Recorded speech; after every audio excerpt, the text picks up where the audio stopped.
রাত তখন 10টা বাজে। যুবক ছেলেটি গাড়ি চালিয়ে বাড়িতে ফিরছিল।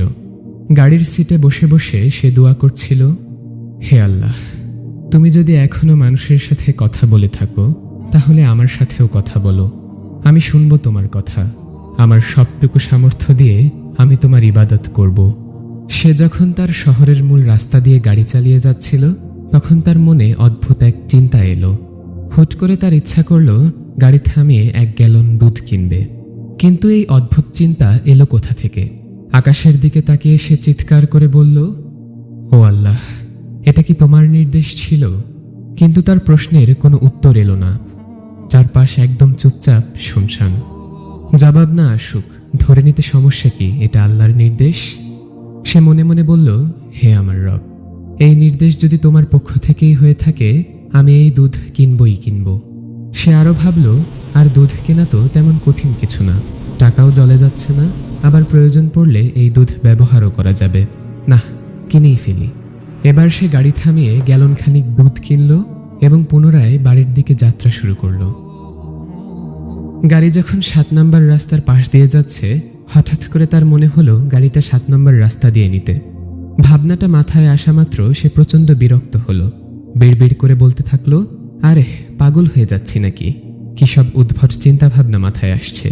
কি হচ্ছে আমার সাথে? সে আগের রাস্তা ধরেই আগাচ্ছিল, রাস্তা পরিবর্তন করল না। কিন্তু মাথার ভেতরে কেন যেন 7 নম্বর রাস্তার কথাই বারবার চলে আসছে। কোনো এক অদৃশ্য শক্তি যেন তাকে টেনে 7 নম্বর রাস্তার দিকে নিয়ে যাওয়ার চেষ্টা করছে। হঠাৎ কেন যেন সে পুরো ব্যাপারটা বেশ উপভোগ করতে শুরু করলো। মৃদু হেসে মনে মনে বলল, আল্লাহ, তুমি যা বলবে তাই হবে। তুমি যেদিকে নিয়ে যাবে আমি আজ সেদিকেই যাব। এভাবে এবড়ো থেবড়ো রাস্তা দিয়ে কিছুক্ষণ চলার পর আবার হুট করে তার মনে হলো এখন গাড়িটা থামানো উচিত। সিদ্ধান্ত হয়েছিল আজ তার মনে যা আসবে সে তাই করবে। গাড়ি যেখানে থামাতে ইচ্ছে হলো সেখানেই থামিয়ে দিল। চারপাশে তাকিয়ে দেখল সে এতক্ষণে শহরের একদম এক পাশে চলে এসেছে। এটা ছোটখাটো একটা বাণিজ্যিক এলাকা, খুব বেশি উন্নত না, আবার একেবারে খারাপও না। আশেপাশের সব দোকানপাট বন্ধ। বাড়িগুলোতেও তেমন কোনো আলো দেখা গেল না, অন্ধকার অন্ধকার। সব মিলিয়ে কেমন যেন একটা গা ছমছমে ভাব। সবাই হয়তো ঘুমিয়ে পড়েছে এতক্ষণে। আবার মাথায় আঘাত হানল সেই কণ্ঠস্বর, রাস্তার পাশের বাড়িটির দিকে যাও আর লোকদের মাঝে দুধ বিলিয়ে দাও। যুবক ছেলেটা বাড়িটির দিকে তাকালো। আলোহীন সে বাড়িটা দেখে মনে হলো ভেতরে কেউ নেই, আর থাকলেও সবাই ঘুমিয়ে পড়েছে। সে দরজায় কড়া নাড়বে কি নাড়বে না এরকম 7-5 ভেবে গাড়িতে ফিরে এলো। গাড়ির সিটে বসে সে বলে উঠল, ও আল্লাহ, মানুষগুলি ঘুমাচ্ছে। যদি আমি তাদেরকে জাগিয়ে তুলি এরা প্রচণ্ড রেগে যাবে, আমাকে নির্বোধ ভাববে। এটা তো একটা কাণ্ডজ্ঞানহীন কাজ বলে মনে হচ্ছে আমার কাছে। আবার কেন যেন তার কাছে মনে হলো তার এখনই যাওয়া উচিত এবং তাদেরকে দুধও দেওয়া উচিত। যা হবার তা হবে। আবার সে মনে মনে বলল, ঠিক আছে আল্লাহ, এটা যদি তোমারই নির্দেশ হয় তাহলে আমি এখানেই যাব এবং তাদেরকে দুধও দিব।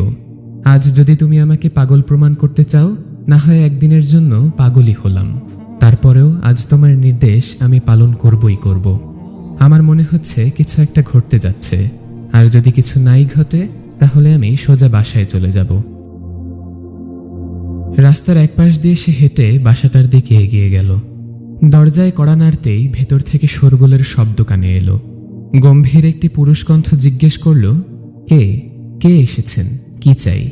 হঠাৎ করে দরজা খুলে গেল। বাড়ির কর্তা একজন মধ্যবয়স্ক পুরুষ, চেহারায় বিষণ্ণতার ছাপ। দেখেই বোঝা যাচ্ছে ভদ্রলোক ভীষণ রকম দুশ্চিন্তায় আছেন। এরই মাঝে অচেনা আগন্তুকের মতো উটকো ঝামেলা দেখে তিনি ব্যাপক হতাশ। মনে হচ্ছে অদ্ভুত এই আগন্তুক তার দুঃখবোধের মাত্রাটা যেন আরো কয়েক গুণ বাড়িয়ে দিল। ভদ্রলোক বেশ নিরাশ গলায় বললেন, কে আপনি? হঠাৎ যুবকের হাতে থাকা দুধের প্যাকেটটির দিকে ভদ্রলোকের নজর গেল। তিনি জিজ্ঞেস করলেন, এটা কি আপনার হাতে? যুবক ছেলেটা বেশ আমতা আমতা করতে করতে বলল, মানে কিছু দুধ। ছেলেটা কথা শেষ করতে পারল না। লোকটা দুধের প্যাকেটটা এক প্রকার ছিনিয়ে নিয়ে দৌড়ে ঘরের ভেতরে চলে গেল।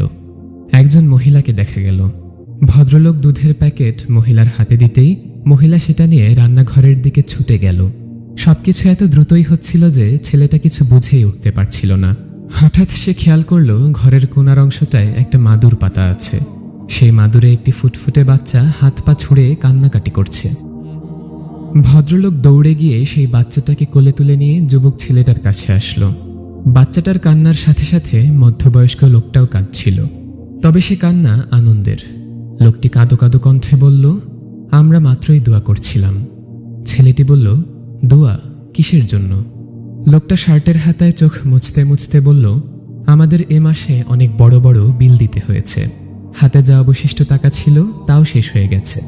আমাদের সন্তানের খাবার জন্য কোনো দুধ নেই বাড়িতে। ধার দেনায় এত পরিমাণ ডুবে আছি যে কারো কাছে কোনো সাহায্যও পাচ্ছি না। আমার মাসুম বাচ্চাটা দুধের জন্য কান্না করতে করতে তার প্রাণ প্রায় যায় যায় অবস্থা। ওর কান্না আর সহ্য করতে পারছিলাম না আমরা। আমি মাত্রই আল্লাহর কাছে দোয়া করছিলাম তিনি যেন আমাকে একটা উপায় বাতলে দেন, যেন আমরা দুধের ব্যবস্থা করতে পারি। এবার লোকটার স্ত্রী কথা বলে উঠল, আমি আল্লাহর কাছে চেয়েছিলাম তিনি যেন কোনো ফেরেশতাকে পাঠিয়ে দেন দুধসহ। ভাই, আপনি কি ফেরেশতা? ঘটনার আকস্মিকতায় যুবকটি স্তম্ভিত হয়ে গেল। তার মুখ দিয়ে যেন কোনো কথাই বের হচ্ছে না। কি থেকে কিভাবে কি হয়ে গেল ভাবতেই যেন সে শিউরে উঠছে। এভাবেও আল্লাহ বান্দার ফরিয়াদ শুনেন? এতটা কাছে তিনি, এতটা। মানিব্যাগে যা টাকা ছিল সবটাই লোকটির হাতে দিয়ে বলল, আশা করি আপনার ধার দেনার কিছুটা হলেও এতে শোধ হবে। লোকটা কৃতজ্ঞ নয়নে তার দিকে তাকিয়ে থাকল। যখন সে বিদায় নিচ্ছিল তখন তার মানিব্যাগ খালি, কিন্তু বুক ভরে সে নিয়ে যাচ্ছে আল্লাহর প্রতি অগাধ বিশ্বাস আর সাক্ষী হয়ে যাচ্ছে রহমানুর রহিমের ভালোবাসার অনুপম দৃষ্টান্তের।